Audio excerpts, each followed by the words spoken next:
Permutation and combination में next जो concept है वो थोड़ा सा डिफ़िकल्ट है और it is also not very important from JEE point of view. तो जेई के पॉइंट ऑफ व्यू से इसको बहुत ज़्यादा इंपॉर्टेंस भी नहीं है, तो अगर नहीं समझ में आता है तो चलेगा। केवल ये जो पर्टिकुलर टॉपिक पढ़ाया जा रहा है, इसके बाद वापस जो चीज़ चालू होगा that will be equally important और वो सब हमें समझ में आना चाहिए। बस ये वाला जो टॉपिक है जिसको हम बोलते हैं कि इंक्लूजन एक्सक्लूजन प्रिंसिपल, ये थोड़ा हार्ड टू ग्रैस्प है। तो अगर ये समझ में नहीं आता तो कोई दिक्कत नहीं है, बट इसके बाद जो फॉलो करेंगे हम टाइप ऑफ क्वेश्चंस कराएंगे that you should be able to understand. तो सबसे पहले इसी से चलते हैं, inclusion exclusion principle. Inclusion exclusion principle में किस तरह के क्वेश्चंस आएंगे, तो उसको हम ऐसे देख सकते हैं कि जो भी इंक्लूजन एक्सक्लूजन प्रिंसिपल में क्वेश्चन आएगा, मतलब उसको जैसे हम बोलेंगे कि मेरे को कैसे पता लगेगा कि ये वाली चीज़ लगेगी।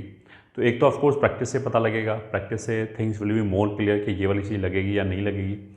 दूसरा चीज़ हम इसको ऐसे बोल सकते हैं कि अगर क्वेश्चन के अंदर क्वेश्चन बनता हुआ चला जाए, सेम ही क्वेश्चन बार बार जनरेट हो रहा है, तो we can think of this. ठीक है, ये मोटा मोटा हम बोल सकते हैं कि लाइन ऑफ थिंकिंग है।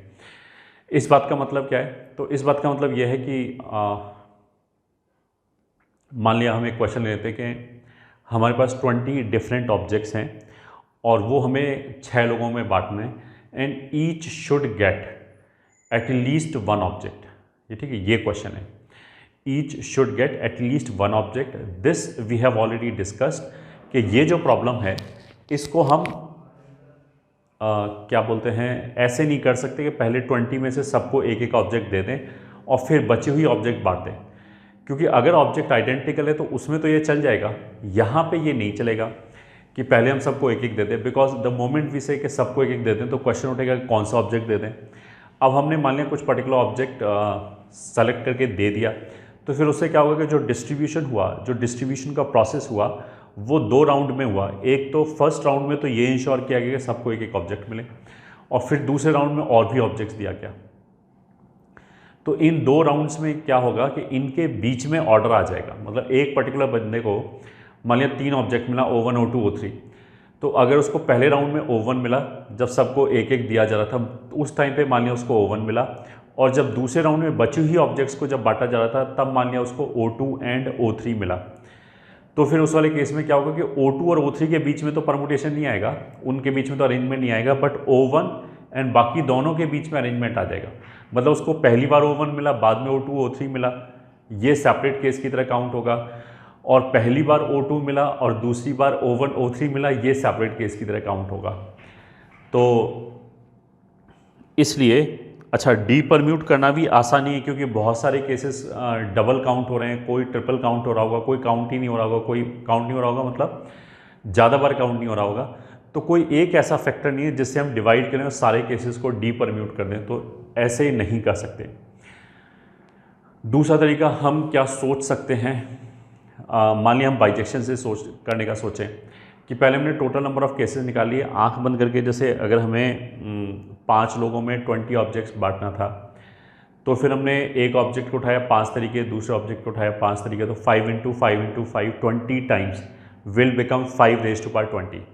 अब 5⁻20 में क्या होगा, इसमें वो केस भी आ गया जब सारी ऑब्जेक्ट एक ही बंदे को चला गया। तो इसमें ये वाला जो कंडीशन था कि हर बंदे को एक एक मिलना चाहिए, वो तो इंश्योर नहीं हुआ। तो फिर हमारे दिमाग में ऑब्वियसली सेकंड थॉट क्या जाता है कि चलो फिर हम वो केसेस घटा देते हैं जो अनफेवरेबल केसेस हैं।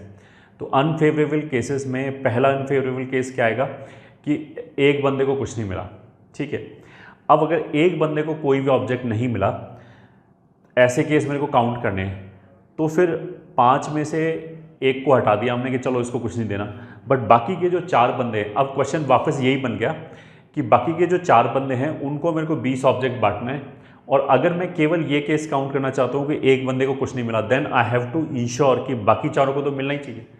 तो ये तो सेम ही क्वेश्चन वापस आ गया। पहले हम बोले थे कि 5 बंदों को सबको एक एक ऑब्जेक्ट मिलना चाहिए, बस अब क्या हो गया कि अब 4 बंदों को सबको एक एक ऑब्जेक्ट मिलना चाहिए। इस तरह की चीज़ होगी। तो क्वेश्चन के अंदर ही क्वेश्चन बन गया। तो अब अगर मैं इंश्योर करूँ कि 4 को एक एक ऑब्जेक्ट मिलेगा, तो ये सेम क्वेश्चन एक छोटे नंबर के साथ आ गया। पहले हम 5 को दे रहे थे, अब 4 को दे रहे थे। अब 4 को देने के लिए फिर वही बाइजेक्शन के अंदर बाइजेक्शन लगाएंगे। फिर थोड़ा सा भी अगर दिमाग में जोड़ डालोगे तो समझ में आ गया कि जब हम 4 को देने चलेंगे तो फिर उसमें 3 वाला केसेस आएगा एंड सो ऑन। मतलब क्वेश्चन इज काफ़ी कॉम्प्लिकेटेड अगर हम ऐसे करने का सोचें। तो उसके लिए we can take this principle, we can use this principal.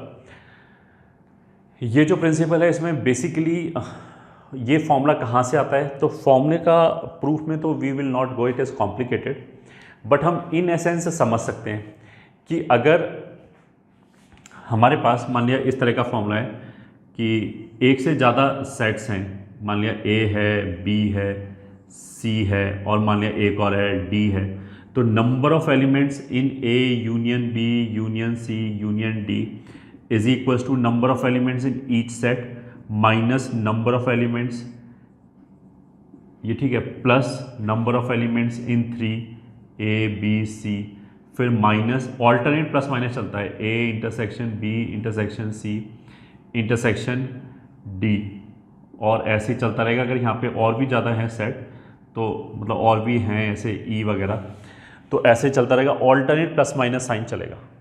ठीक है, ऑल्टरनेट प्लस माइनस की जरूरत क्या है, इसका मतलब क्या है कि नंबर ऑफ एलिमेंट्स हमने ए में गिन लिए, बी में गिन लिए, सी में गिन लिए। तो ऐसा करने से क्या होगा कि जो ए और बी के बीच में कॉमन एलिमेंट है वो ए के सर्कल की तरफ से भी गिने गए और बी के सर्कल की तरफ से भी गिने गए, तो उनको हमने ज़्यादा बार काउंट कर लिया। तो अब उनको घटाने की जरूरत पड़ रही है, तो अब उनको घटाया तो फिर इसमें क्या होगा, ज़्यादा घट जाएगा। फिर उनको 3 वालों को जोड़ा तो उसमें ज़्यादा जुड़ जाएगा एंड सो ऑन। इसलिए ये फॉर्मूला आता है। एग्जैक्टली सिमिलर लाइन पे यू विल हैव ये वाला फॉर्मूला, इंक्लूजन एक्सक्लूजन प्रिंसिपल। तो इसमें भी हम क्या बोलेंगे, number of ways in which an event can occur under restrictions R1, R2, R3 and so on. मतलब कुछ रेस्ट्रिक्शंस हमने इम्पोज कर रखा है, उनके अंदर कितना नंबर ऑफ वेज से वो इवेंट हो सकता है, is equals to total number of ways, ठीक है, without any restriction, minus sigma number of ways in which restriction R1 is failed, ये ठीक है। फिर R1 is failed, R2 is failed, R3 is failed, ये यहाँ पे हमने काउंट कर लिया। तो इसमें क्या होगा कि जब R1 R2 दोनों एक साथ फेल हो गया होगा तो वो बेसिकली R1 की तरफ से भी सब्ट्रैक्ट हो जाएगा, R2 की तरफ से भी सब्ट्रैक्ट हो जाएगा, तो ज़्यादा बार सब्ट्रैक्ट हो गया। तो फिर ऐसे को हमने ऐड किया, plus number of ways in which 2 restrictions are failed, ये ठीक है। मतलब कौन सी 2, R1 R2 फिर R1 R3, ऐसे करने से क्या होगा, वापस ज़्यादा जुड़ गया होगा, फिर घटाएंगे, minus number of ways in which 3 restrictions are failed and so on, plus and so on, ऐसे ही चलता जाएगा। ये फॉर्मूला हो गया, ठीक है। अब इस क्वेश्चन की फील कैसे आएगी, कैसे करेंगे, वो अभी हम दिखा देते हैं। Question, find total number of 7 digit numbers या 9 digit numbers which contains digits 1 to 3 but not 0, 5। 9 digit का नंबर बनाना है और उसने क्या बोला है कि डिजिट 1 2 3 आना चाहिए और 0 और 5 नहीं आना चाहिए। ठीक है, 0 एंड 5 नहीं आना चाहिए। तो ऑब्वियसली इस क्वेश्चन का मतलब ये नहीं है, कुछ बच्चे इसमें ये कंफ्यूज हैं कि केवल 1 2 3 आना चाहिए। अगर केवल 1 2 3 आना चाहिए ये उसे बोलना होता तो फिर उसे ये बोलने की जरूरत ही नहीं कि 0 और 5 नहीं आना चाहिए। What he is trying to say कि 0 और 5 सर्टेनली नहीं आना चाहिए, 1 2 3 डेफिनेटली उसमें दिखाई देना चाहिए, और इनके अलावा जो 5 डिजिट बच गए वो आए ना आए कोई फ़र्क नहीं पड़ता। ठीक है, तो हमारे पास कंडीशन क्या हो गया, अल्टीमेटली 0 और 5 नहीं आना चाहिए। तो ये तो बहुत ईजी हो गया कि हमने 0 और 5 को अलग उठा के रख दिया, और 1 2 3 मस्ट है। तो ये जो कंडीशन है कि 1 2 3 ये हमारा कंडीशन हो गया, ये 3 रेस्ट्रिक्शंस हो गया कि number should contain 1 and it should contain 2 and it should contain 3। तो जैसा मैंने बोला कि पहले हमारे दिमाग में ऑब्वियस सा थॉट क्या जाएगा कि पहले एक 1 2 3 रख लेते हैं, ये ठीक है, ये इंश्योर कर लेते हैं कि कम से कम एक 1 2 3 आ रहा है। तो the moment you are saying it I will ask कि कहाँ रखा, नंबर तो 9 डिजिट का है तो कहाँ रखोगे। तो फिर तुम क्या बोलोगे कि 9 में से हम 3 प्लेसेस सेलेक्ट कर लेते हैं, वहाँ 1 2 3 रख लेते हैं 3 फैक्टोरियल से। तो उसमें गड़बड़ क्या है कि मान लिया 1 यहाँ पे रखा गया, 2 यहाँ पे रखा गया, 3 यहाँ पे रखा गया, 3 प्लेसेस तो हमारे भर गए, अभी हमारे पास 6 प्लेसेस बचे हैं। तो अब मान लिया इस प्लेस को भरने का हमारे पास कितना ऑप्शन आ जाएगा, 8, क्योंकि 0 और 5 तो आना नहीं चाहिए, 1 2 3 तो अभी भी और आ सकता है, एंड इनके अलावा 5 डिजिट और हैं, तो 5 डिजिट 6 7 8, इसके पास 8 ऑप्शंस हो गए, ये ठीक है। फिर अगले वाले के पास 8 ऑप्शंस हो गए, फिर ऐसे करके 6 प्लेसेस के पास 8 रेज़ के पास 6 ऑप्शंस हो गए। इसमें दिक्कत क्या है कि देखो जब 8 ऑप्शन से हमने इसको भरा, वो मान लिया यहाँ पे रखा गया 1, ठीक है। एक बार ऐसे भी होगा कि जब हमने शुरू में 9C3 तरीके से 3 प्लेसेस चूज़ किए तो उसमें ये 3 प्लेसेस सेलेक्ट हो गए, यहाँ 1 आ गया, यहाँ 2 आ गया, यहाँ 3 आ गया। जब हमने उसको 3 फैक्टोरियल से अरेंज किया, ये ठीक है, ऑफकोर्स ये अलग काउंट होगा, ये अलग काउंट होगा, क्योंकि इसमें 1 2 3 यहाँ पे रखा जा रहा है, इस वाले केस में 1 2 3 यहाँ पे रखा जा रहा है। अब यहाँ पे रखने के बाद 3 फैक्टोरियल से मतलब अरेंज हो गया। अब बचे हुए 6 प्लेसेस को हमने 8 तरीके से भरा, तो उन बचे हुए प्लेसेस में यहाँ पे जब बारी आई तो यहाँ पे मान लिया 1 रखा गया। तो क्या होगा कि देखो इसमें और इसमें भरने में नंबर तो एक ही बन रहा है, बाकी सब जगह मान लिया सेम डिजिट आ रहा है, इसके अंदर नंबर तो एक ही है, बट ये काउंट 2 बार हो जाएगा। 2 बार क्यों हो जाएगा कि एक बार तो ये काउंट हो जाएगा पहला 1 यहाँ पे रखा गया, दूसरा 1 यहाँ पे रखा गया, और दूसरी बार ये काउंट हो जाएगा कि पहला 1 यहाँ पे रखा गया, दूसरा 1 यहाँ पे रखा गया, तो दोनों अलग अलग चीज़ें हैं, तो ये ज़्यादा बार काउंट हो जाएगा। तो मतलब ये जो हमारा आंसर है this is not correct answer, और ये बेसिकली एक्चुअल आंसर से ज़्यादा है क्योंकि इसमें चीज़ें ओवर काउंट हो रहा है। ठीक है, अब एक्चुअल आंसर कैसे आएगा, उसी के लिए ये इंक्लूजन एक्सक्लूजन प्रिंसिपल है।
ठीक है,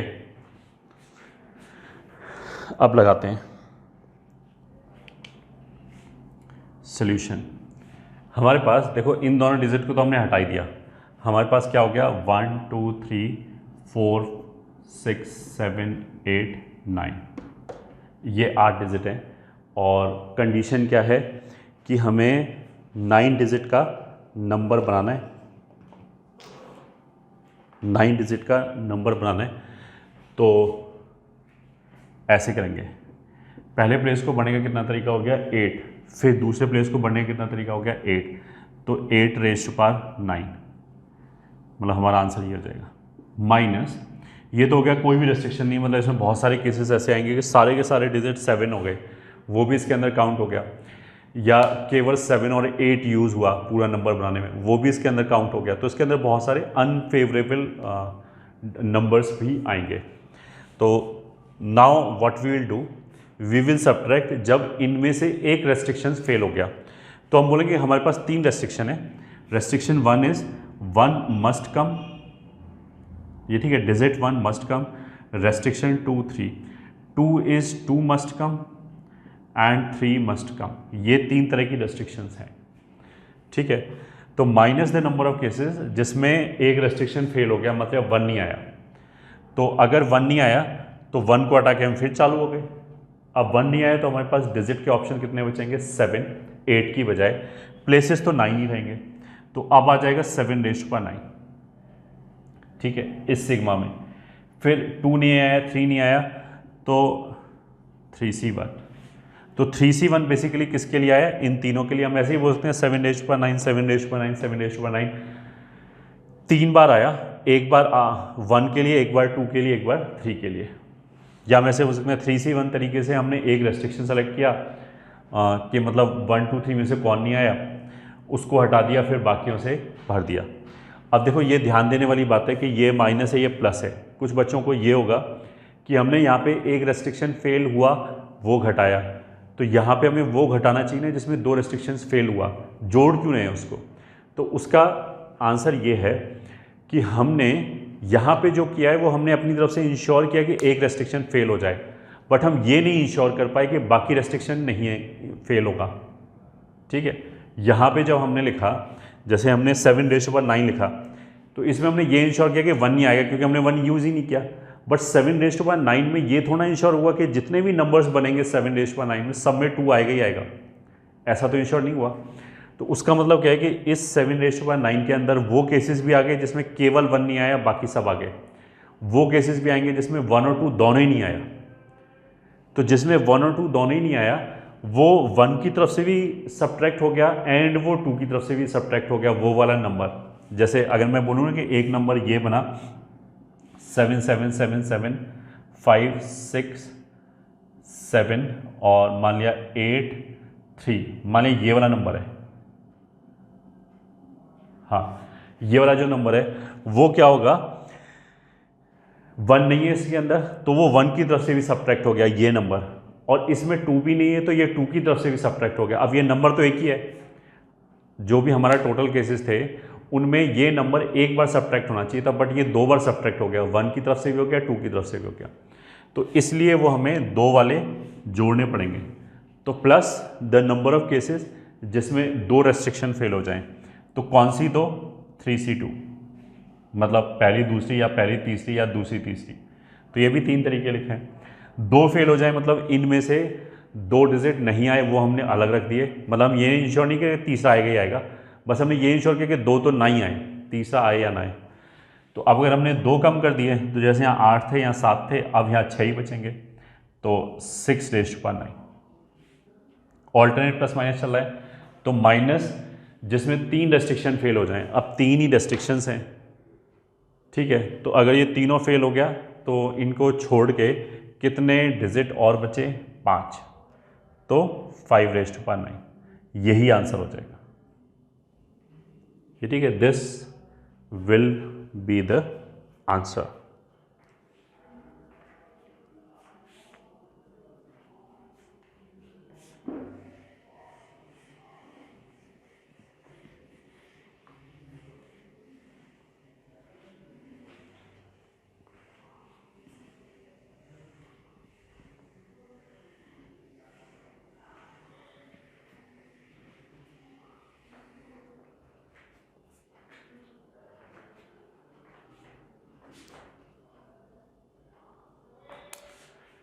चलो अब सेकंड क्वेश्चन लेते हैं।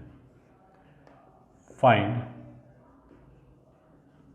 total number of words which can be formed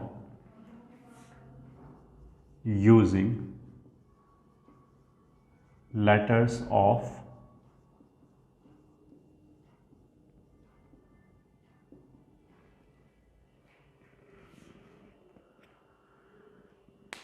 Honolulu, ये ठीक है,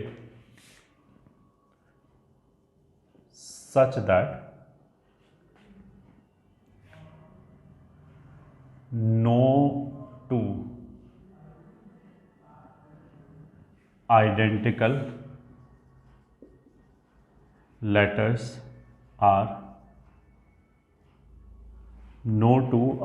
letters are adjacent.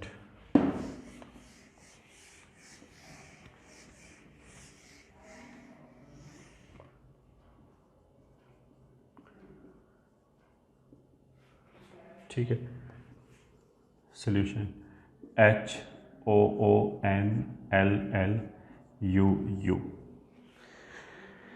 मतलब इसमें उसने क्या बोला है कि हमें वर्ड्स बनाने हैं टोटल सारे लेटर्स यूज करके, यूजिंग मतलब all the letters of Honolulu such that no two identical letters are adjacent. तो जो भी हम वर्ड बना रहे हैं उसमें 2 O एक साथ नहीं आने चाहिए, 2 L एक साथ नहीं आने चाहिए, 2 U एक साथ नहीं आने चाहिए, ऐसे वर्ड गिने। ठीक है, अब देखो हमने पहले कुछ ऐसे बोला था कि जब भी हम नो टू बोलते हैं तो फिर we are suppose to use gap method. इस क्वेश्चन में और उस क्वेश्चन में अंतर है, यहाँ पे हम गैप मेथड यूज नहीं कर सकते। क्यों नहीं यूज कर सकते, कैसे करें तुम बताओ। अगर हमने बोला कि कोई भी 2 O एक साथ नहीं आ सकते, ठीक है, कोई भी 2 O एक साथ नहीं आ सकते, तो हमने क्या किया कि बाकियों को रख लिया और O को गैप्स में डाल दिया। ठीक है, यहाँ तक तो सही है। अब इसने बोला कि 2 L भी एक साथ नहीं आ सकते, तो हमारे दिमाग में एक सोल्यूशन तो यह जाए कि दोनों O और दोनों L को अलग अलग रख लिया और फिर परम्यूट करा दिया। ये ठीक है, पहले मतलब बच्चों को परम्यूट करा दिया, फिर गैप्स में हमने O और L को रख लिया। बट अगर हम ऐसे O और L को गैप्स में रखेंगे तो फिर O और L तो आपस में कभी एक साथ आ ही नहीं सकते, जबकि O और L में तो कोई दिक्कत नहीं है ना, O और L तो एक साथ आ सकते हैं, O एक साथ नहीं आना चाहिए, L एक साथ नहीं आना चाहिए, ये रेस्ट्रिक्शन है। O और L तो एक साथ आ सकते हैं, तो उसमें तो कोई दिक्कत नहीं है। तो इसको हम कैसे करेंगे, अगेन इंक्लूजन एक्सक्लूजन से। मतलब हमने बोला रेस्ट्रिक्शन 1 कि 2 O आर नॉट टुगेदर, ये ठीक है। फिर restriction 2 L's are not adjacent, तो इसको भी ऐसे ही लिख लेते हैं, are not adjacent. And R3 हो जाएगा यूज आर नॉट एडजेसेंट। ठीक है, ये कंडीशन हो गया कि 2 O एक साथ नहीं होनी चाहिए, 2 L एक साथ नहीं होनी चाहिए एंड 2 U एक साथ नहीं होनी चाहिए। तो आंसर विल बी, सब हमने परम्यूट कर लिया, तो 1 2 3 4 5 6 7 8, टोटल नंबर ऑफ केसेस हो गया 8 factorial upon 2 factorial 2 factorial 2 factorial, ये हो गया।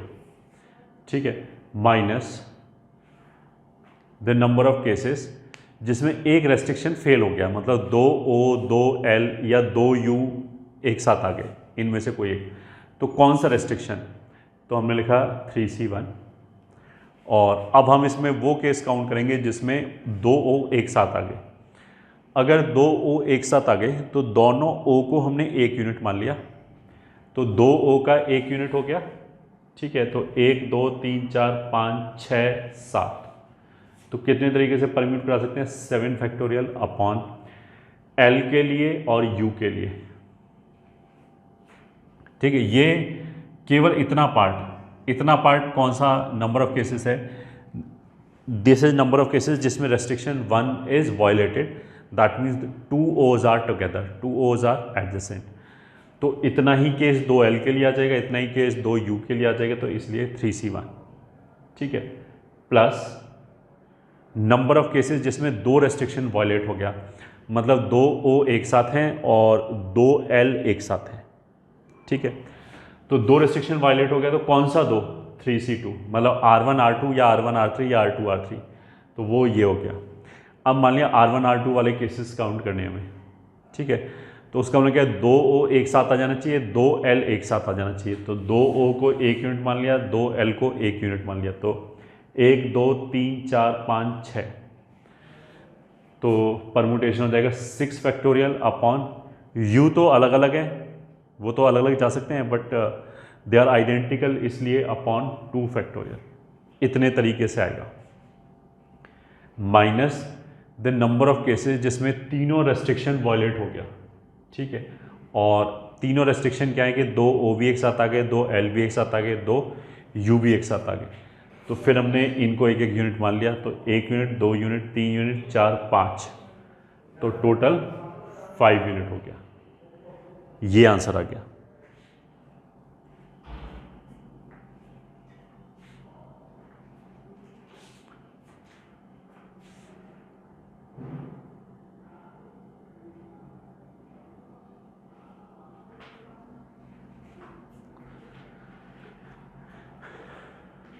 ठीक है,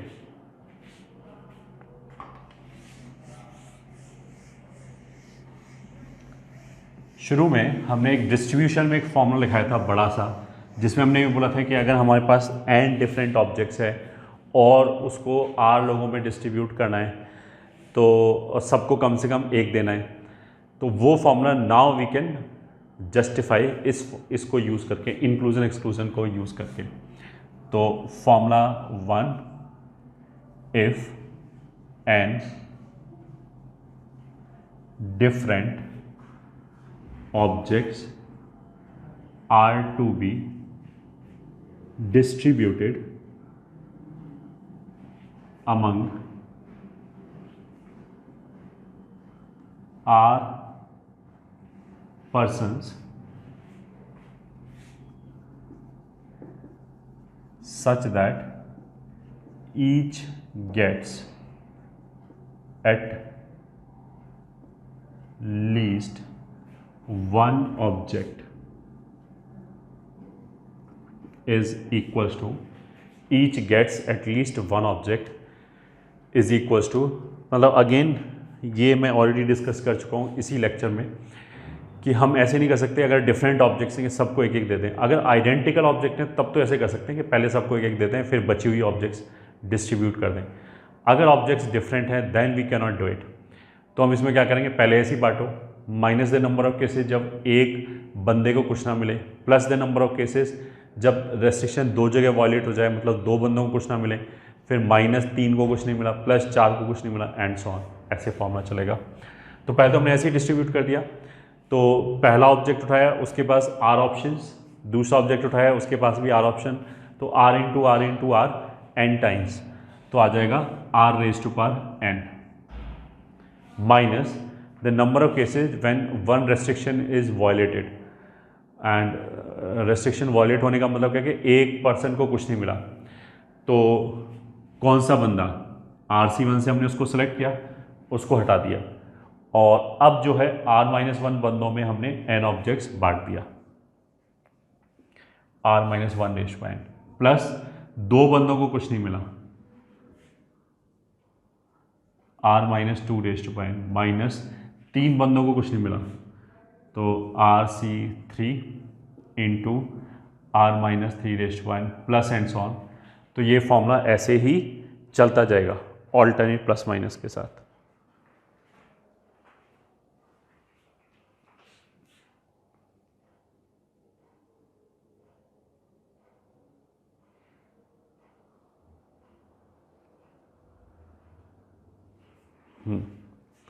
तो इंक्लूजन एक्सक्लूजन का यूज़ करके एक फॉर्मूला तो हम ऐसे लिख सकते हैं। एक तो ये एप्लीकेशन हो गया इसका,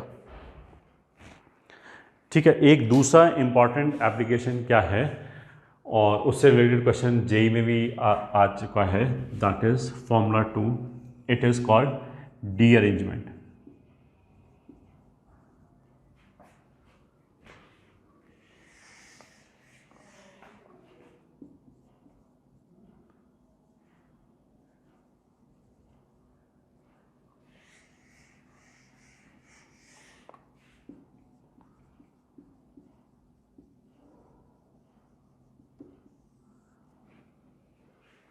सही है। इसका मतलब क्या है, इसको तुम ऐसे समझो कि मान लिया 5 लोग बैठे हुए हैं, ठीक है।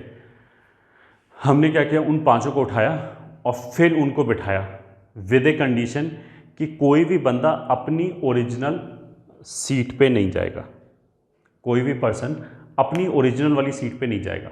तो कितने तरीके हैं, तो अगर कोई भी रेस्ट्रिक्शन नहीं होता तो आंसर होता हमारा सिंपली 5 फैक्टोरियल तरीका, ठीक है। अब इसमें देखो दिक्कत क्या है, अगर मैं सोचूं कि सीधे सीधे करते हैं, कोई इंक्लूजन एक्सक्लूजन की ज़रूरत नहीं है, हमने ऐसे करना चालू किया कि मान लिया चलो 10 बंदे हैं, 10 बंदे हैं और वो बैठे हुए हैं, उनको हमने उठाया और वापस बैठाया, और विद ए कंडीशन के कोई भी पर्सन अपनी सीट पे नहीं जाएगा जो पहले वाली सीट थी उसकी। तो हम इसको ऐसे बोल सकते हैं, हमने पहले बंदे को लेकर आए, उसके पास कितने ऑप्शंस हैं, 9 ऑप्शंस, ठीक है। मतलब उसकी अपनी सीट छोड़ के कहीं पे भी जाके बैठ जाए वो, उसके पास 9 ऑप्शंस हैं। यहाँ तक तो लाइफ ईजी है, इसके बाद life will start getting difficult. अब आया पर्सन 2, पर्सन 2 के पास कितना ऑप्शन है, तो पर्सन 2 के पास कितना ऑप्शन है ये इस बात पर डिपेंड करेगा कि पहले जो पर्सन जाके बैठा है वो कहाँ बैठा है। अगर पहले वाला पर्सन उसकी सीट पे बैठा हुआ है तो ये जो पर्सन 2 आया है इसको अपनी सीट को छोड़ के बाकी कहीं पे ही बैठ सकता है। तो अगर पहला पर्सन इसकी सीट पे बैठ गया तब तो इस सेकंड पर्सन के पास वापस 9 ऑप्शंस हो गए, ठीक है, वो कहीं पे भी जाके बैठ सकता है। अगर पहले वाला जो पर्सन है वो इसकी सीट पे नहीं और कहीं जाके बैठा है, तो जहां वो बैठा है ऑफ कोर्स वहां तो जाके बैठेगा नहीं ये वाला उस सीट पे, एक तो वो सीट गया, एक इसका अपना सीट चला गया, तो अब इसके पास 8 ही ऑप्शन बचे, ठीक है। और अगर मान लिया हम दिल पे पत्थर रख के केसेस बना भी लेंगे, पहले वाला बंदा बैठा इसकी सीट पे या पहले वाला बंदा इसकी सीट पे नहीं बैठा, तो 2 केसेस बना लिए, उसके हिसाब से हमने नंबर ऑफ़ केसेस निकाल दिए। तो अब यहाँ तक ठीक है। अब जैसे तीसरा पर्सन आएगा फिर वो दिक्कत चालू हो जाएगी कि अब ये डिपेंड करेगा कि तीसरे वाले पर्सन की जो सीट है वो ऑलरेडी पहले जो 2 लोग बैठे हैं उनमें से किसी ने ऑक्यूपाई किया या नहीं किया, तो वापस उन केसेस के अंदर फिर 2 केसेस बन जाएगा। अगर हम केसेस बनाना चालू करें तो तुम्हें समझ में आएगा कि यार ये तो एक ट्री डायग्राम बन जाएगा और हर स्टेज पे केसेस डबल होते चले जाएंगे, तो इट इज़ नॉट ईजी ये, ठीक है, ये ऐसे काउंट होगा ही नहीं। तो इस क्वेश्चन को सीधे सीधे करने में ये दिक्कत है, ठीक है। तो अगर हमने 10 लोगों को 10 सीट्स पे बिठाया सच दैट कि कोई भी पर्सन अपनी करस्पॉन्डिंग सीट पे जाके ना बैठे, तो फिर हमारे पास 10 रेस्ट्रिक्शंस हैं। पहला रेस्ट्रिक्शन इज़ कि पर्सन 1 अपनी सीट पे बैठ गया, ये ठीक है, ये नहीं होना चाहिए। और सेकेंड रेस्ट्रिक्शन इज़ कि पर्सन 2 अपनी सीट पे, पर्सन 2 वाली सीट पे नहीं बैठना चाहिए, पर्सन 3 वाली सीट पे नहीं बैठना चाहिए, एंड सो ऑन, ऐसे करके 10th पर्सन अपने वाली सीट पे नहीं बैठना चाहिए। तो 10 पर्सन्स हो गया और 10 क्या हो गया, रेस्ट्रिक्शंस हो गया। तो इसको अब हम इससे करेंगे इंक्लूजन एक्सक्लूजन प्रिंसिपल से। तो इसको हम ऐसे बोल सकते हैं, लेट n ऑब्जेक्ट्स डिफरेंट है, let n different objects are placed in n different boxes 1 in each. ये ठीक है, ऑलरेडी रखी हुई है n ऑब्जेक्ट्स, मान लिया n बॉक्सेस में ऑलरेडी रखा हुआ है ये, ठीक है। Now these objects are taken out and then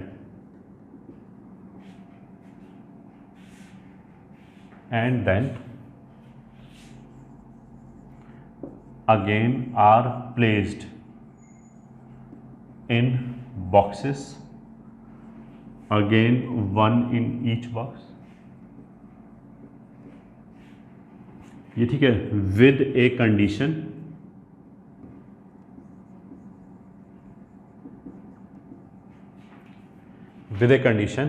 that none of the object goes to its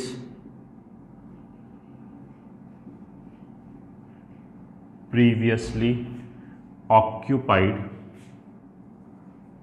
box, then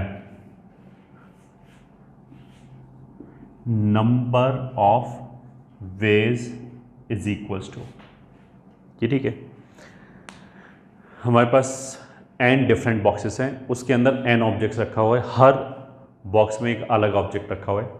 हमने इन ऑब्जेक्ट्स को बाहर निकाला, फिर इनको वापस रखा विद ए कंडीशन कि कोई भी ऑब्जेक्ट अपने पहले वाले बॉक्स में ना जाए।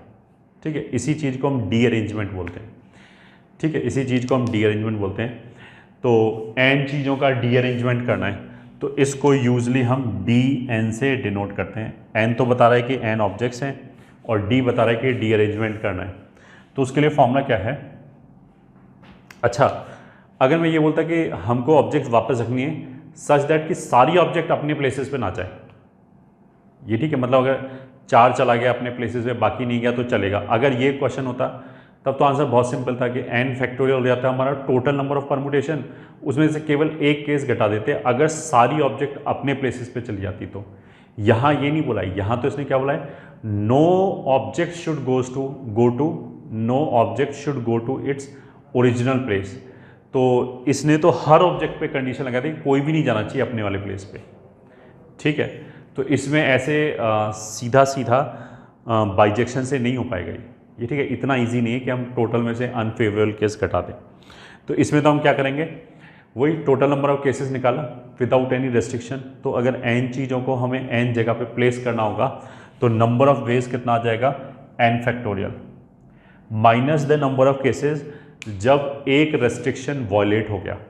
रेस्ट्रिक्शन क्या था कि कोई ऑब्जेक्ट अपने प्लेस पे नहीं जाना चाहिए। तो ऐसे करके हमारे पास n रेस्ट्रिक्शंस हैं।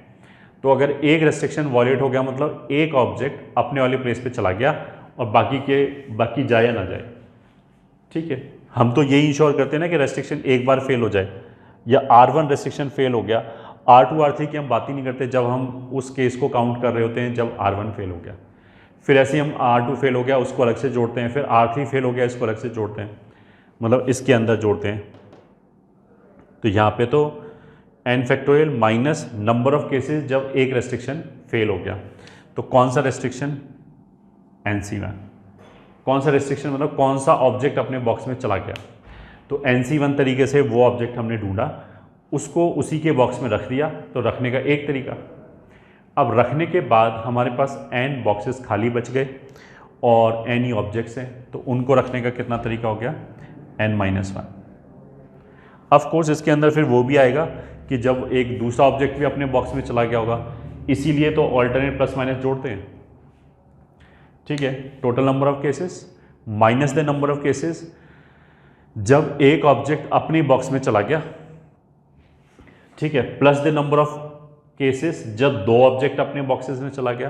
कौन से 2 ऑब्जेक्ट, NC2, उन्हीं के बॉक्सेस में रखा उन दोनों को, एक तरीका।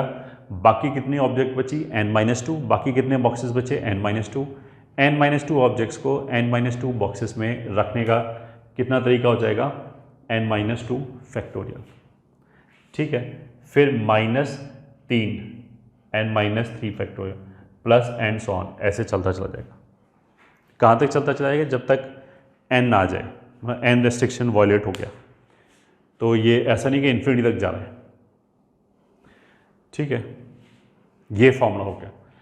अब इस फॉर्मूले को थोड़ा हम रीअरेंज कर सकते हैं। Basically this is equals to n factorial minus NC1 को लिख सकते हैं n into n-1 factorial upon factorial 1।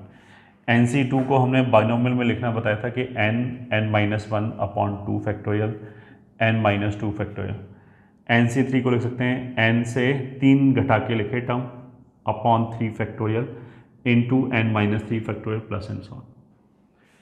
तो ऐसे लिखने से हमेशा क्या होगा कि देखो ये दोनों मिलके n फैक्टोरियल हो गया, ये ऑलरेडी n फैक्टोरियल है, n(n-1) और उससे अगले का फैक्टोरियल हो गया, तो ये तीनों मिलके n फैक्टोरियल हो गया।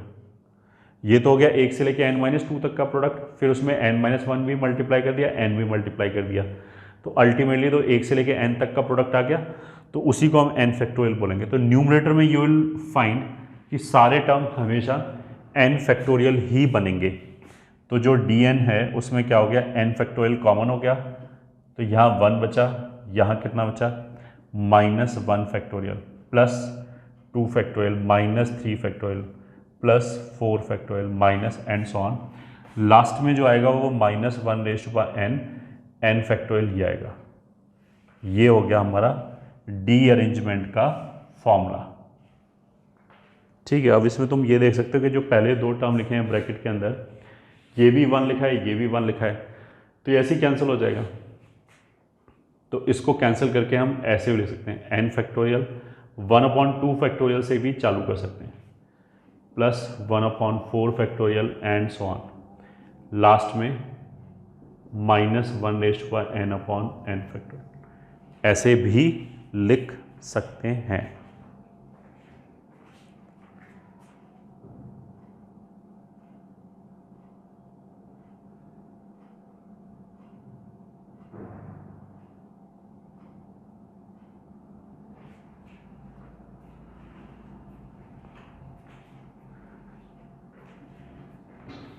ये ठीक है, डी अरेंजमेंट इज़ इम्पॉर्टेंट जैसा मैंने बोला, और जेई में इससे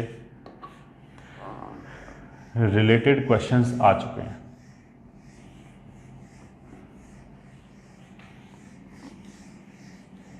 जेई में इससे रिलेटेड भी क्वेश्चन आ चुका है, बट उसमें क्या है कि जो नंबर ऑफ ऑब्जेक्ट्स हैं और जो नंबर ऑफ पर्सन्स हैं उसको आसपास ही देते हैं, उनमें ज़्यादा डिफरेंस नहीं रखते। तो फिर क्या हो गया कि जैसे 10 ऑब्जेक्ट हमने 8 लोगों को बांटना है, कितने तरीके हो गए कि सबको कम से कम एक एक ऑब्जेक्ट मिले, तो 8 एंड 10 आसपास ही नंबर हो गया। तो उस आसपास नंबर होने की वजह से क्या होगा कि जो नंबर ऑफ केसेस है वो कम बनेगा। तो इस क्वेश्चन को हम ग्रुपिंग से भी कर सकते हैं। तो आईआईटी में बेसिकली इतना ज़्यादा डिफरेंस नहीं दिया जाएगा कि हम बोल दें कि 20 ऑब्जेक्ट्स हैं और 7 लोगों में बांटना है। तो अगर 20 डिफरेंट ऑब्जेक्ट्स को 7 पर्सन्स में डिस्ट्रीब्यूट करना है विद ए कंडीशन कि सबको एक एक मिले, वो फिर उसमें खूब सारे केसेस बनेंगे अगर हम ग्रुपिंग से करना चाहें। तो इसलिए वैसा क्वेश्चन आने की प्रोबेबिलिटी कम है।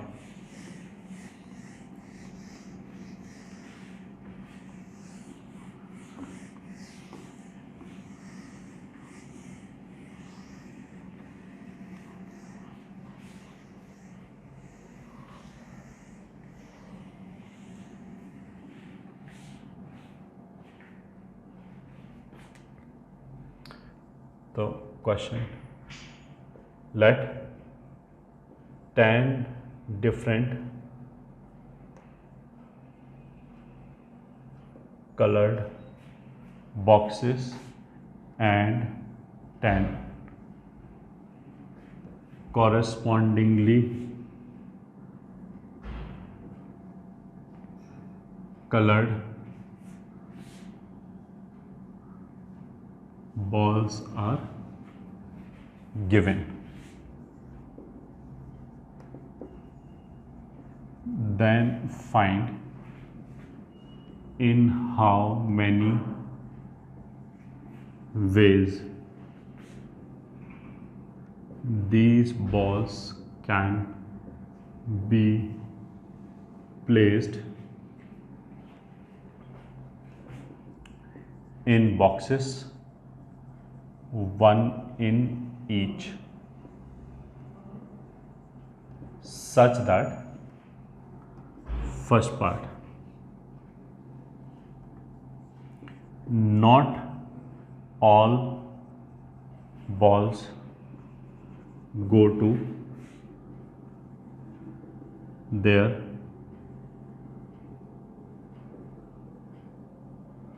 correspondingly colored box।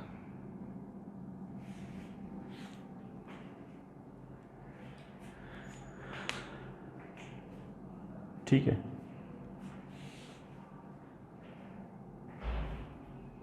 मतलब ऐसा नहीं होना चाहिए कि सारी की सारी ऑब्जेक्ट अपने वाले जो कलर वाले बॉक्स है उसमें चला गया, बस ऐसा नहीं होना चाहिए। 5 चला गया बाकी नहीं गया वो चलेगा, इस क्वेश्चन का मतलब ये है। तो इसका जो आंसर आएगा वो यही लिख सकते हैं, very simple. Total number of तरीके कितने हो जाएंगे, 10 फैक्टोरियल। अब हर ऑब्जेक्ट अपनी बॉक्स में गया है, इसका तो केवल एक ही तरीका हो गया, तो -1, ये आंसर हो गया। 10 factorial -1, this will be the answer. ठीक है, second part, none of the balls goes to its corresponding box.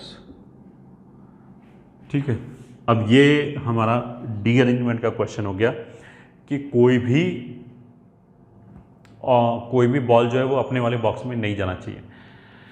तो आंसर जो आ जाएगा वो सिंपली कितना आ जाएगा, आंसर विल बी D10, और D10 को हम क्या से लिख सकते हैं, 10 factorial 1 minus 1/2 factorial minus 1/3 factorial plus and so on, plus 10 even है तो प्लस के साथ आएगा, मतलब लास्ट टाइम प्लस के साथ आएगा माइनस के साथ आएगा, वो तो ऑल्टरनेट प्लस माइनस चल रहा है, तो डिपेंड करता है कि इवन है ऑड है, उसके हिसाब से प्लस माइनस साइन आएगा। जैसा हमने पहले बोला कि इन दोनों को हटा भी सकते हैं, तो this can also be written as 10 factorial 1/2 factorial minus 1/3 factorial plus 1 ऐसे करके plus 1/10 factorial, both will do.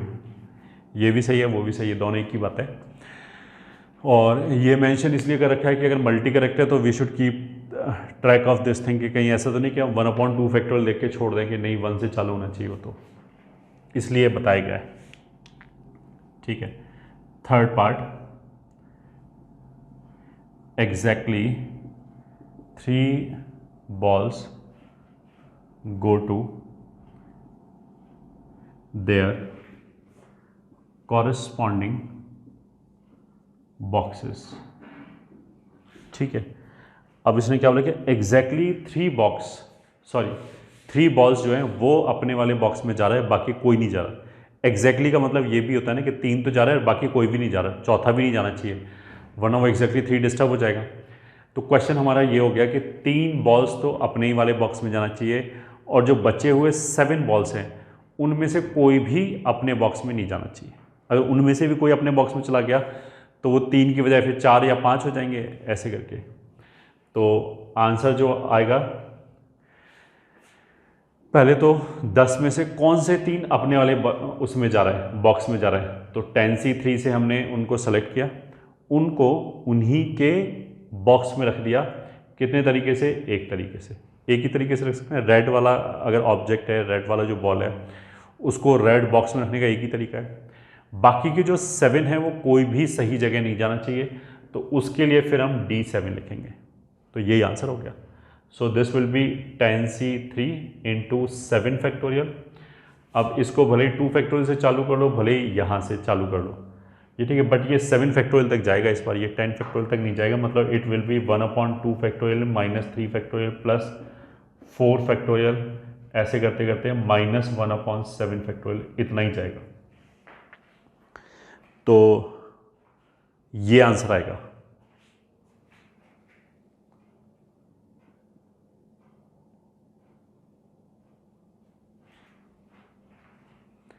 ठीक है, और चाहें तो इसको आगे सिंप्लीफाई कर सकते हैं।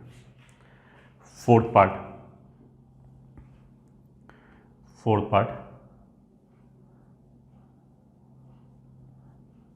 एग्जैक्टली 5 goes to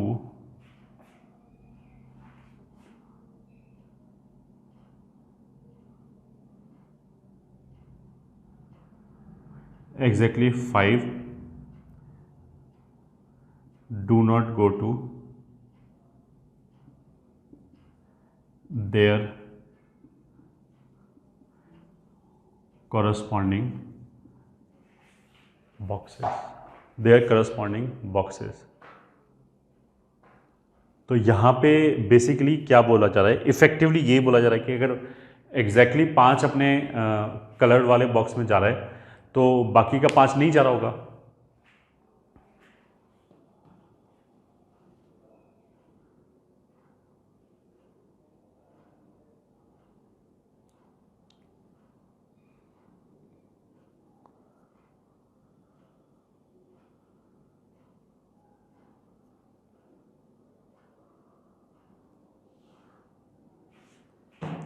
तो अगर हम ये बोलें कि एग्जैक्टली 5 अपने वाले ही कलर बॉक्स में जाना चाहिए, या हम बोलें कि एग्जैक्टली 5 अपने वाले कलर बॉक्स में नहीं जाना चाहिए, तो दोनों एक ही बात है। मतलब इसका मतलब और ये क्वेश्चन लगभग एक जैसे ही है ये, ठीक है, बस पैराफ्रेज अलग अलग किया गया है। तो आंसर कितना हो गया, इसमें भी क्या होगा कि 5 तो अपने बॉक्स में नहीं जाएगा और 5 जाएगा। तो कौन सा 5 जाएगा, 10C5, ठीक है। वो अपने ही वाले बॉक्स में रखने का कितना तरीका हो गया, एक तरीका, और जो बाकी 5 है वो सब गलत जगह जा रहे हैं, तो D5। So this will B 10C5 into 5 factorial into 1/2 factorial, 3 factorial, 4 factorial and 5 factorial. ये आंसर हो गया, ठीक है।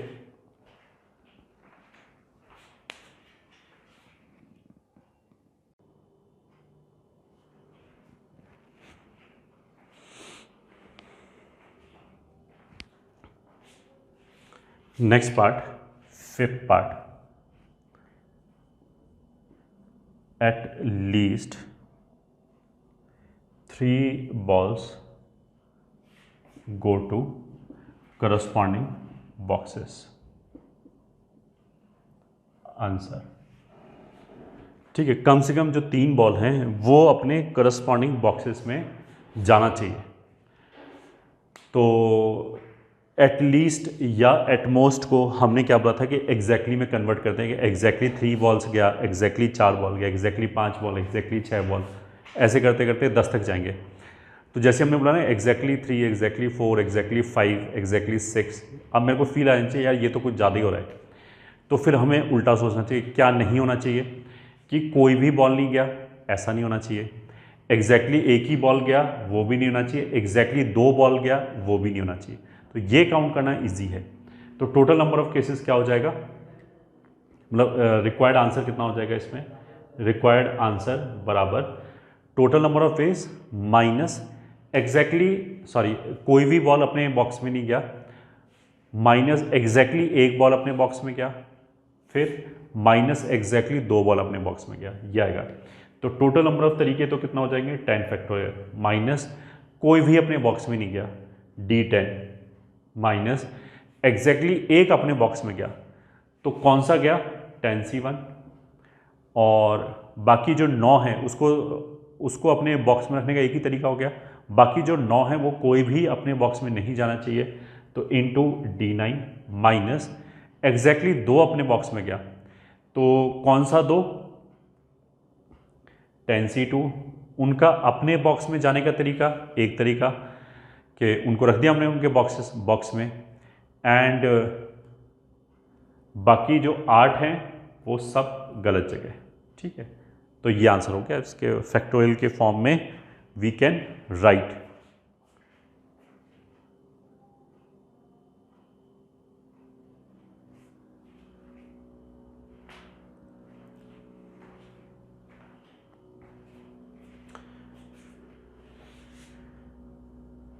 Sixth, exactly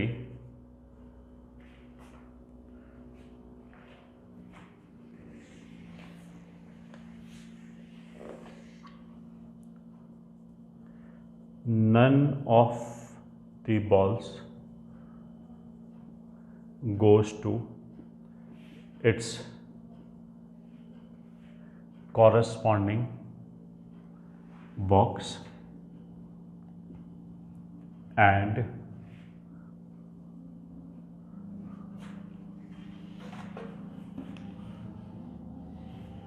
and green ball goes to red box। ठीक है, इस तरह क्वेश्चन अभी रिसेंटली जेई में आया हुआ है। इसने क्या बोला कि कोई भी बॉल जो है वो अपने कलर्ड बॉक्स में नहीं जानी चाहिए। पहली बात तो ये होगी, कोई भी नहीं जानी चाहिए। और फिर उसने एक कंडीशन और एक्स्ट्रा इम्पोज कर दिया कि जो ग्रीन बॉल है वो ऑफ कोर्स अपने ग्रीन वाले बॉक्स में तो नहीं जाएगा, बट वो रेड बॉक्स में रखा गया है हमेशा। ठीक है, तो इस क्वेश्चन को हम ऐसा करेंगे कि 1 मिनट के लिए हमने इतना नहीं पढ़ा। ठीक है, इसको हम सिमिट्री से यूज़ करेंगे। This is very good question, symmetry से सॉल्व कर सकते हैं। तो मान लिया वो यहाँ पे नहीं रखा, तो none of the balls goes to its corresponding box. तो उसका रिक्वायर्ड आंसर कितना हो जाएगा कि कोई भी अपने बॉक्स में नहीं गया, तो उसका आंसर हो जाएगा D10। ठीक है, D10 के अंदर कोई भी बॉल जो है वो अपने बॉक्स में नहीं गया।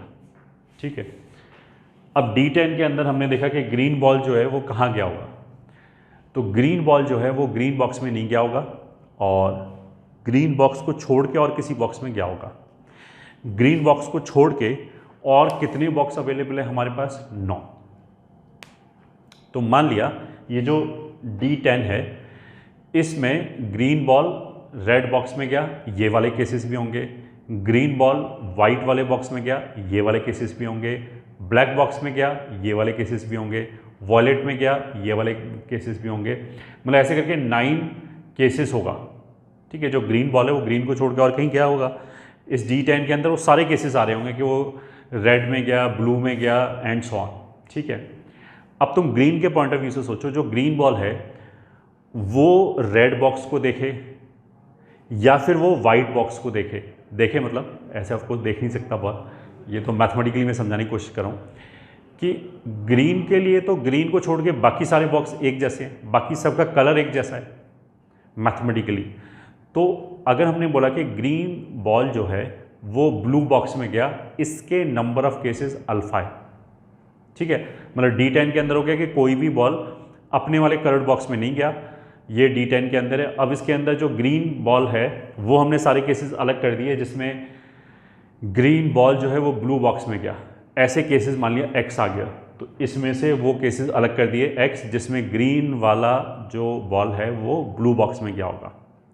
फिर हमने जो बचे हुए केसेस हैं उसमें वो केसेस निकाले जिसमें ग्रीन वाला बॉल वाइट बॉक्स में गया है। तो देखो सिमिट्री से ग्रीन के ऊपर ब्लू और वाइट का कोई फर्क नहीं पड़ता, उसके लिए तो दोनों एक जैसे हैं। तो अगर ब्लू बॉक्स वाले केसेस अल्फा हैं तो वाइट बॉल वाले केसेस भी अल्फा ही होगा। फिर रेड बॉक्स में जब ग्रीन बॉल रखा गया वो केसेस भी अल्फा ही होगा सिमिट्री से, क्योंकि ग्रीन बॉल के लिए ग्रीन बॉक्स को छोड़ के जो बाकी 9 बॉक्सेस हैं वो सिमिट्रिक हैं, वो एक जैसे हैं, उस पर कोई फर्क नहीं पड़ता। मतलब ग्रीन इज़ नॉट सेंसिटिव के सामने वाला बॉक्स रेड है या वाइट है, उसके लिए तो नंबर ऑफ केसेस बराबर ही आएंगे। तो अल्फा अल्फा अल्फा अल्फा 9 बार आ जाएगा। ठीक है, तो हमें क्या चाहिए? तो इसके अंदर जो अल्फा है वो 9 टाइम्स है। एक बार ग्रीन वाइट में गया, ब्लू में गया, रेड में गया एंड सो ऑन। तो हमें तो रेड वाला चाहिए। तो अल्फा अल्फा अल्फा मतलब ग्रीन वाइट में गया अल्फा, ग्रीन ब्लू में गया अल्फा, ग्रीन रेड में गया अल्फा, ऐसे 9 केसेस आ गए। इन सब का सम D10 है। तो एक पर्टिकुलर अल्फा की वैल्यू कितनी हो जाएगी? 1/9। ठीक है, तो इसलिए जो हमारा रिक्वायर्ड आंसर होगा वो ये हो जाएगा 1/9 D10। ठीक है, 1/9 कहाँ से आया? सिमिट्री से। एक अटेम्प्ट और हमारा इसको समझाने का कि जो ग्रीन बॉल है उसके पास 9 ऑप्शंस हैं ग्रीन बॉक्स में नहीं जाने के। ठीक है, ग्रीन बॉक्स को छोड़ के 9 कलर के बॉक्सेस और रखे हुए हैं, तो इसके पास 9 ऑप्शंस हैं। तो एक पर्टिकुलर जगह जाएगा, इसका नंबर ऑफ केसेस 1/9 हो जाएगा टोटल नंबर ऑफ केसेस का, इसलिए ये हो गया। ठीक है, तो यही आंसर आ गया।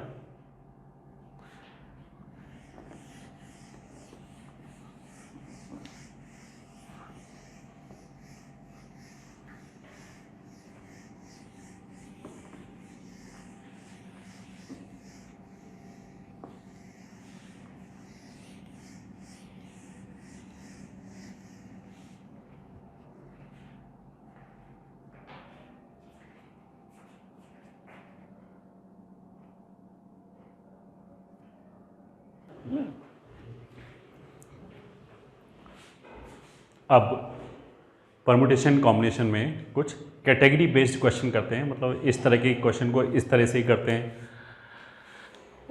उस तरह की बात हो गई। तो उसमें सबसे पहले क्या आएगा, sum of numbers. Category 1, sum of numbers में क्वेश्चन किस तरीके का बनेगा कि हमने बोल दिया कि 5 डिजिट का एक नंबर बनाया, डिजिट दे दिया या फिर जनरल बोला, और फिर उसके बाद हमने बोला कि इन जितने भी नंबर्स बने उन सबको हमने ऐड किया तो फाइनल सम क्या आएगा। इस तरह के क्वेश्चंस हो गए। ठीक है, क्वेश्चन किस टाइप का होगा कि हमने 5 या 7 या कुछ भी 8 डिजिट का नंबर्स बनाए और फिर हमने बोला कि उन सारे डिजिट को, उन सारे नंबर्स को हमने ऐड किया तो सम ऑफ नंबर्स कितना आएगा। नंबर ऑफ नंबर्स पूछने की बजाय सम ऑफ नंबर्स हमने पूछ लिया।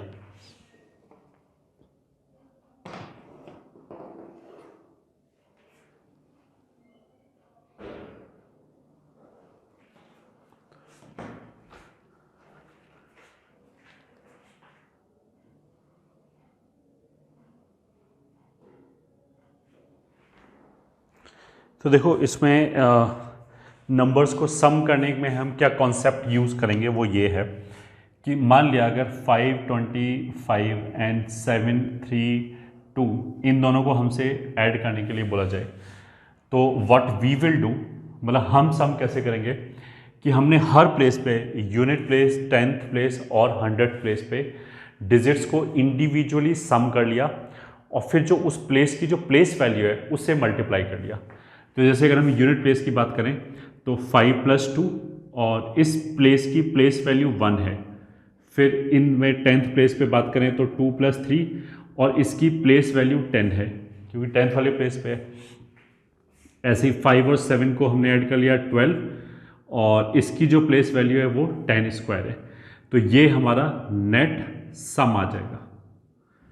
ठीक है, अब ऑब्वियस सा क्वेश्चन उठ रहा होगा बच्चे के दिमाग में कि ये सब तामझाम करने की क्या जरूरत है, सीधे सीधे जोड़ लो तो 7 आ गया, 5 आ गया, 12 आ गया, तो 1 2 5 7 आंसर आ जाएगा।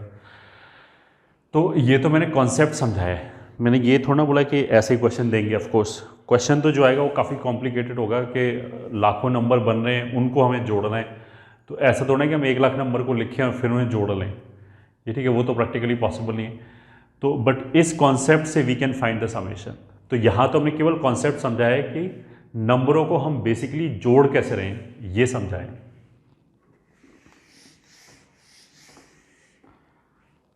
ठीक है, अब सीधा क्वेश्चन ही करते हैं बस, और कॉन्सेप्ट के नाम पे तो यही था बस क्वेश्चन। अच्छा, मैं जो क्वेश्चन ले रहा हूं I am taking a lengthy question. ठीक है, एग्जाम में ऑफ कोर्स इतना लेंथी क्वेश्चन नहीं आएगा, ये तो मैं इलस्ट्रेट करने के लिए I am taking a lengthy question. ठीक है, जिसमें खूब सारे केसेस बनेंगे जो एक्चुअल एग्जाम में है। अगर क्वेश्चन आता है मान लिया से बेस्ड तो काफ़ी छोटा होगा, और वो छोटा कैसे होगा ये भी हम समझा देंगे अभी। Let numbers are formed using digits, सारे डिजिट यूज करने, 0 1 1 2 3 5 5 7 8 9। ठीक है, let numbers are formed using digits, ये ठीक है, दिस सारे डिजिट यूज करके, then find sum of all such numbers. ये ठीक है, ये जितने भी डिजिट दे रखे हैं, टोटल कितने डिजिट दे रखे हैं, 3 और 3 6 9 और 1 10, तो 10 डिजिट के हमें नंबर्स बनाने हैं इन डिजिट्स को यूज़ करके। तो रिपीटिशन अलाउड है क्या, ये मेरे को क्वेश्चन पूछने की जरूरत ही नहीं पड़ेगी अगर हम थोड़ा सा भी दिमाग पे जोर डालें तो, कि ये इसने खुद 5 5 लिख दिया है, 1 1 लिख दिया है, तो उसका मतलब क्या है कि 1 को हम रिपीट कर सकते हैं बट 1 केवल 2 ही बार आ सकता है। 8 और 9 को रिपीट नहीं कर सकते, वो केवल एक बार आएगा। ठीक है, तो रिपीटिशन ऑफ कोर्स अलाउड है, बट वही अलाउड है जितना दे रखा है, उसके फालतू अलाउड नहीं है। तो ऐसे 10 डिजिट के जितने भी नंबर बनेंगे उनको बना के हमें जोड़ना है, क्वेश्चन ये। तो जो अभी हमारा कॉन्सेप्ट था उसमें हमने क्या किया, थियोरेटिकली सारे नंबर्स लिख लिए और उनको लिखने के बाद हमने यूनिट प्लेस वाले सारे नंबरों को जोड़ लिया, 10th प्लेस वाले सारे नंबरों को जोड़ लिया, 100th प्लेस वाले सारे नंबर्स को जोड़ लिया एंड सो ऑन। ठीक है, अब ऐसे करके 10 डिजिट तक जोड़ते हुए जाएंगे। ठीक है, तो मैनुअल काम करने से पहले, ये सारा काम करने से पहले एक बार हमने सोच लिया कि क्या हम किसी तरीके से कैलकुलेशन कम कर सकते हैं, तो आंसर इज़ हाँ, बिल्कुल कर सकते हैं।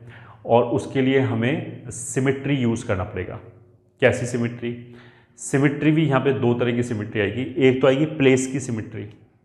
ठीक है, मतलब इस क्वेश्चन में 100th प्लेस पे, या अगर हम राइट हैंड साइड से बात करें तो 5वें प्लेस पे 100th प्लेस 5वां प्लेस नहीं होगा, तो मैं ऐसे ही बता रहा हूँ कि मान लिया जो तीसरे प्लेस पे सम ऑफ डिजिट होगा वही 5वें प्लेस पे सम ऑफ डिजिट होगा। ठीक है, क्योंकि सबके लिए दोनों digit equal number of times available हैं, दोनों प्लेसेस के लिए digit equal number of times available है। तो सबसे पहला प्लेस हो गया, दूसरा प्लेस हो गया, तीसरा प्लेस हो गया, 4th प्लेस हो गया, वो सारे सिमेट्रिक प्लेस हैं।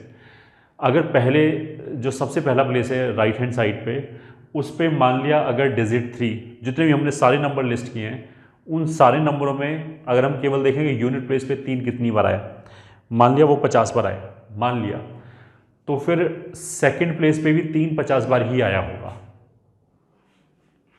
As simple as this.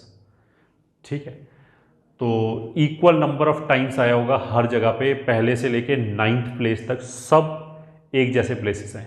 ठीक है, 10th प्लेस जो है वो थोड़ा डिफरेंट प्लेस हो गया। अब उसके डिफरेंट होने का रीज़न क्या है कि इस क्वेश्चन में हमने डिजिट 0 ले लिया। ठीक है, तो 0 लेने से क्या होगा कि सबसे लेफ्ट वाला जो प्लेस है वो अलग हो गया, बाकी सारे 9 प्लेसेस एक जैसे हो गए।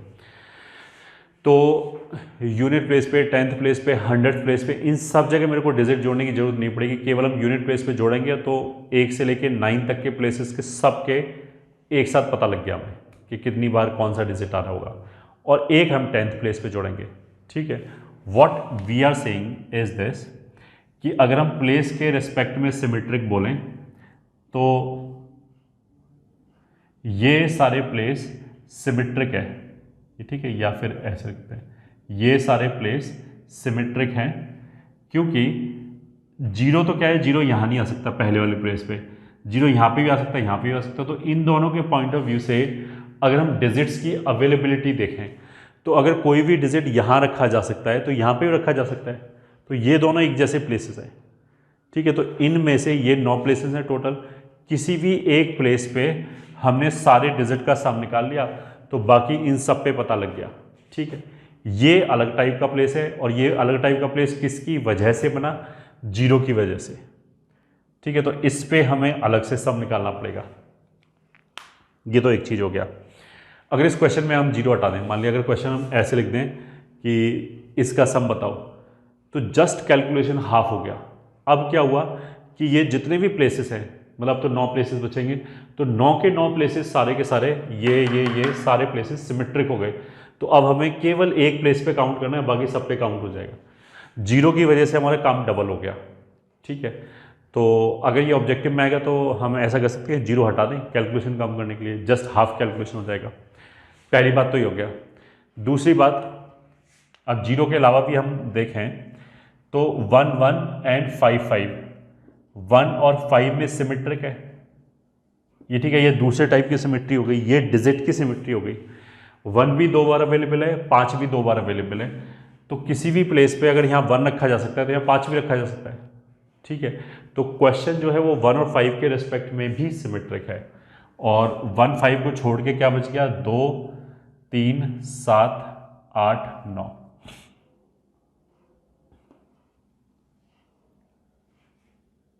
ये ठीक है, इसके रिस्पेक्ट में भी सिमेट्रिक है क्योंकि ये सारे डिजिट एक एक बार अवेलेबल है। ये ठीक है, ये सारे 2 बार अवेलेबल हैं, ये सारे 1 बार अवेलेबल हैं।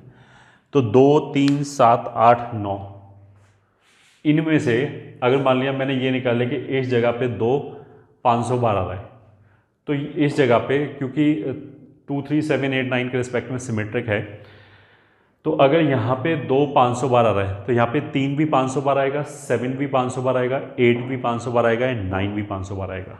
ठीक है, सिमेट्री का मतलब ये होता है कि सारे डिजिट 500 टाइम्स ही आएंगे, 500 टाइम्स ही अवेलेबल होगा।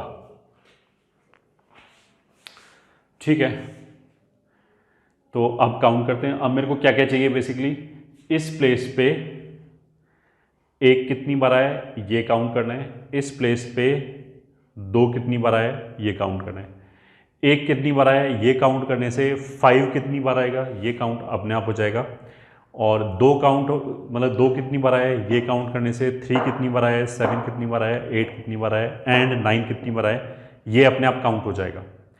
ठीक है, फिर सेम चीज़ यहाँ पे कि यहाँ पे एक कितनी बार आया है, दो कितनी बार आया है। ठीक है, 0 कितनी बार आया है ये भी काउंट कर सकते हैं, बट उसका कोई मतलब हम ये क्यों करेंगे, एक कितनी बार आया है। यहाँ पे जितने भी सारे नंबर लिखे हैं उसमें मान लिया 1111 500 बार आया मान लिया, तो फिर जब हम इस जगह पे डिजिट्स को जोड़ेंगे तो अगर मेरे को ये पता है कि 111 500 बार आया है तो 1 + 1 + 1 500 बार करने की बजाय मैं सीधा बोलूँगा 500 × 1, इतना सम हो गया डिजिट 1 की वजह से। ठीक है, इन जगह पे सारे नंबर लिस्ट कर लिए जितने भी नंबर बनते हैं, उसमें हमने बोला कि 10th प्लेस पे यहाँ पे हमने 1 गिना कितनी बार आ गया। ठीक है, अगर मेरे को 1 पता लग जाए कितनी बार आ गया तो उसको 1 से मल्टीप्लाई कर लो, that would be the summation of digits because of 1। ठीक है, इसलिए काउंट करेंगे कितनी बार आए। इस जगह पे कितने नंबर्स में 1 लिखा होगा, इस क्वेश्चन को हम उल्टा बोल सकते हैं कि इस जगह पे 1 लिख लिया, अब हमने ये देख लिया कि इन जगह को कितने तरीके से भर सकते हैं, जो भी हमारे पास डिजिट्स अवेलेबल हैं, तो जितने तरीके से भर सकते हैं उतने ही नंबर बन जाएंगे, उतने ही नंबर्स में इस प्लेस पे 1 लिखा होगा। ठीक है, एज सिंपल एज दिस। तो यहाँ तो काउंट करना बहुत ईजी है, क्योंकि यहाँ अगर हमने एक 1 रख दिया, ठीक है, एक 1 रख दिया तो कितने बच गए, 9 डिजिट। उनमें से कोई को किसी को भी कहीं पे भी रख सकते हैं, बस 5 2 बार अवेलेबल है, तो कितने तरीके से यहाँ फिल हो जाएगा बचे हुए 9 डिजिट। अगर हमने यहाँ 1 रख दिया तो वो हो जाएगा 9 फैक्टोरियल अपॉन 2 फैक्टोरियल। ठीक है, मतलब एक 1 उठा के यहाँ रख दिया, हम उन सारे नंबरों को गिन रहे हैं जिसमें यहाँ पे 1 लिखा है, तो इस प्लेस पे 1 उतनी बारी आ जाएगा, तो यहाँ पे हमने 1 रख दिया और बाकी जो 8 9 डिजिट बचे उनको यहाँ परम्यूट करा लिया। ठीक है, अब यहाँ परम्यूटेशन में 2 डिजिट एक जैसे 5 5, तो उसकी वजह से 2 फैक्टोरियल आ गया। अच्छा 1 1 भी एक जैसा है, बट एक 1 तो यहाँ पे आ गया ना, यहाँ पे 2 1 थोड़ा आएगा, तो यहाँ का परम्यूटेशन निकाल रहे हैं अभी हम इस जगह पे एक डिजिट फिक्स करके। तो सिमिलरली अगर हमने इस जगह पे डिजिट 2 रखा तो 2 यहाँ पे कितनी बार दिखाई देगा, जितने तरीके से बचे हुए 9 प्लेसेस को हम भर सकते हैं। तो अगर हमने 2 यहाँ पे रख लिया तो 9 प्लेसेस को कितने तरीके से भर सकते हैं, 9 फैक्टोरियल अपॉन 2 फैक्टोरियल 2 फैक्टोरियल। इस बार 2 बार आएगा, क्योंकि इस बार यहाँ पे 2 1 भी बच गए एक जैसे और 2 5 भी बच गए, ये हो गया। तो जितने भी नंबर्स लिखे होंगे उन सारे नंबरों में 9 फैक्टोरियल अपॉन 2 फैक्टोरियल टाइम्स यहाँ पे 1 दिखाई देगा, 9 फैक्टोरियल अपॉन 2 फैक्टोरियल टाइम्स ही यहाँ पे 5 दिखाई देगा, 9 फैक्टोरियल अपॉन 2 फैक्टोरियल टाइम्स यहाँ पे 3 दिखाई देगा, 7 दिखाई देगा, 8 दिखाई देगा, 9 दिखाई देगा। ठीक है, ये तो थोड़ा आसानी से कैलकुलेट हो गया। अब इस पे आते हैं, इनमें से कोई भी प्लेस पे काउंट कर सकते थे, सब एक जैसे हैं, यहाँ से लेके यहाँ तक सब एक जैसे हैं, किसी भी एक पे काउंट कर लिया तो मतलब इसमें लास्ट वाले प्लेस में कोई स्पेशलिटी नहीं है कि हमने यहाँ क्यों काउंट किया, यहाँ मत काउंट करो।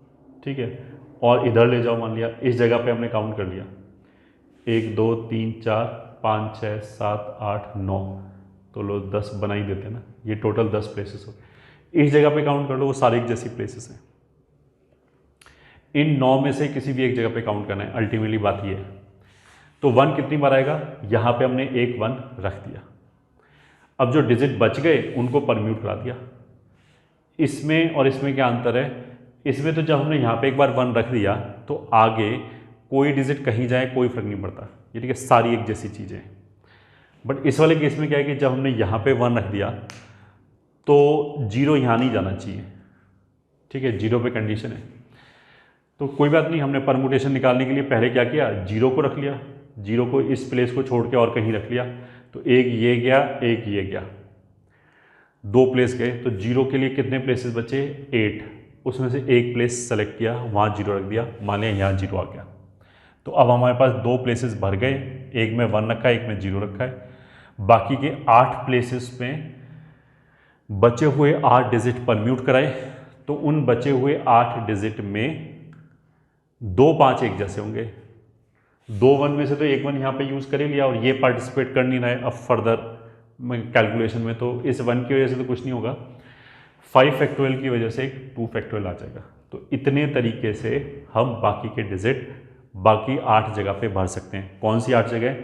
इस जगह 1 रख लिया, एक जगह कहीं 0 रख लिया, तो 10 में से 2 प्लेसेस तो ऑक्यूपाई हो गए, बाकी के जो 8 प्लेसेस बचे उनमें। ठीक है, 2 कितनी जगह रख सकते हैं, सॉरी 2 कैसे रख सकते हैं? यहाँ अब हमने मान लिया 2 रख लिया, तो 0 रखने के लिए तो वापस वही पहले प्लेस को छोड़ के एंड इस प्लेस को छोड़ के जो 8 प्लेसेस बचे उनमें से हमने एक प्लेस सेलेक्ट किया और वहाँ हमने 2 रख लिया। और यहाँ पे 2 रखने के बाद, सॉरी यहाँ पे 2 रख लिया, एक 0 रख लिया, वो रखने के बाद हमारे पास 8 प्लेसेस बचे। अब यहाँ तो हमने 2 यूज़ किया है, तो दोनों 1 एंड दोनों 5 पार्टिसिपेट करेगा बचे हुए 8 प्लेसेस पे। तो यहाँ पे 2 फैक्टोरियल ऐसे आएगा। ठीक है, तो इस नंबर को हमने मान लिया n1, तो ये दिखाई दे रहा है कि इसी का आधा है, तो n1/2 हो गया ये। ठीक है, ये नंबर मान लिया n2, तो ये n2/2 हो गया। अब बस इतनी कैलकुलेशन चाहिए हमें। इतनी कैलकुलेशन से हमें ये पता लग गया कि हर जितने भी नंबर बने ये टोटल 10 डिजिट के, उन सारे नंबरों में 10th के प्लेस पे 1 कितनी बार आया है हमें ये पता लग गया। ठीक है, 2 कितनी बार आया है, ठीक है, 7 कितनी बार आया, ये सब पता लग गया अब हमें। तो अब हम फाइनली सम निकाल सकते हैं। ठीक है, सम कैसे निकालेंगे? अगर हम निकालें इस जगह पे सम ऑफ डिजिट्स, तो वो कैसे आएगा? 1 1 1 1 n1 टाइम्स आया, तो 1 की वजह से कंट्रीब्यूशन कितना हो जाएगा? 1 × n1। ठीक है, n1 ही हो जाएगा सम। फिर 5 5 5 5 भी यहाँ पे n1 टाइम्स आएगा, तो उसकी वजह से सम कितना हो जाएगा? 5n1। फिर 2 कितनी बार आएगा? n1/2 टाइम्स, तो 5n1, तो 2 × n1/2। ठीक है, और फिर क्या बचता है? 3 7 8 9, तो 3 भी n1/2, 7 भी n1/2, 8 भी n1/2 प्लस 9 भी n1/2। तो इस प्लेस पे सम ऑफ डिजिट्स ये आ जाएगा। ये ठीक है, मतलब जितने भी नंबर है सब में 1 n1 बार आ रहा है, इतनी बार आ रहा है, तो जब 1 1 1 1 को जोड़ेंगे तो उसका कंट्रीब्यूशन समेशन में इतना आएगा। 5 का इतना आएगा, 2 का इतना आएगा, क्योंकि 2 इतनी बार आया, 2 2 2 2 2 इतनी बार आ रहा है। ठीक है, तो इसको तो हम ऐसे भी कर सकते हैं कि ये 5 और 1 6n1 हो गया, प्लस इसमें से अगर n1/2 को कॉमन ले लें, सब में n1/2 ही आ रहा है, तो 2 + 3 + 7 + 8 + 9, तो ये हो गया 7 3 10 20 29, तो ये हो गया 6n1 + 29/2 n1, ऐसे हो गया। और चाहो तो 41/2 टाइम्स n1। ठीक है, तो जो भी है n1 की वैल्यू है, मान लिया 5 लाख है मान लिया, तो 5 लाख × 41/2 इतना डिजिट्स का सम हो गया इस वाले प्लेस पे। ठीक है, ऐसे ही इनमें से किसी प्लेस पे ही सम कर लिया, तो अगर इस प्लेस पे हमें सम करना है डिजिट, तो 1 कितनी बार आएगा? n2 टाइम्स, और 5 कितनी बार आएगा? वो भी n2 टाइम्स, तो 1 टाइम्स n2 + 5 टाइम्स n2, तो उसको मिला के ऐसे लिख सकते हैं 1 + 5 टाइम्स n2 कॉमन ले लिया, प्लस n2/2 टाइम्स 2 आएगा, इतनी बारी 3 आएगा, 2 आएगा, 3 आएगा, 7 8 9 प्लस 7 8 9, ये हो गया sum of digit. So this is equals to 6n2 plus, ये सम तो उतना ही आएगा, ये तो 29/2 n2 आ जाएगा and this will be equals to 41/2 n2। तो इस प्लेस पे अगर हमने सारे डिजिट्स को जोड़ा तो 41/2 n2 आ जाएगा। ठीक है, ऑफकोर्स जो n2 है ये इवन नंबर आएगा तो 2 भी कैंसिल हो जाएगा, तो यहाँ पे तो ऑफकोर्स एक सम ऑफ डिजिट आएगा। ये तो इस प्लेस पे सम ऑफ डिजिट आया, हमें तो सारे नंबरों का सम चाहिए, तो वो कैसे आएगा?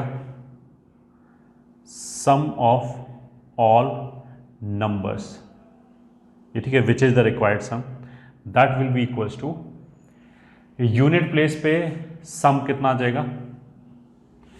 41/2 टाइम्स n2, इतना आ गया सम इस प्लेस पे, इनटू इसकी प्लेस वैल्यू 1 प्लस इससे इधर वाले प्लेस पे हमने बोला था कि सिमेट्रिक है ये सारे प्लेसेस, तो जितना सम यहाँ पे आए उतना ही सम यहाँ पे आएगा, वो भी 41/2 n2 आएगा, बट इसकी प्लेस वैल्यू कितना हो जाएगा? 10। फिर उससे और इधर आया 41/2 टाइम्स 10 स्क्वायर। ठीक है, तो तीसरे प्लेस की प्लेस वैल्यू में 10 स्क्वायर आ रहा है, तो 9th प्लेस की जो प्लेस वैल्यू आएगा उसमें 41/2 टाइम्स 10⁸ आ जाएगा, और जो ये 10th प्लेस है उसकी प्लेस वैल्यू में 10⁹ आ जाएगा, और ये 41/2 n1 आ जाएगा। यहाँ तो सॉरी n2 आ रहा था सब जगह, तो फाइनली आंसर कितना हो जाएगा? 41/2 n1 10⁹ प्लस इन सब में 41/2 n2 कॉमन ले लें, तो 10⁸ प्लस 10�7 प्लस 10 प्लस 1, ये नेट सम आ जाएगा, जिसमें हमें n2 की जगह वो नंबर रख दें, n1 की जगह ये नंबर रख दें यहाँ पे लाके, तो नेट सम आ जाएगा। क्वेश्चन भले ही हमें देखने में बहुत लेंदी लग रहा हो, कॉन्सेप्चुअली अगर हमें समझ में आ जाए कि हम कैसे सम करें, then it is fairly simple.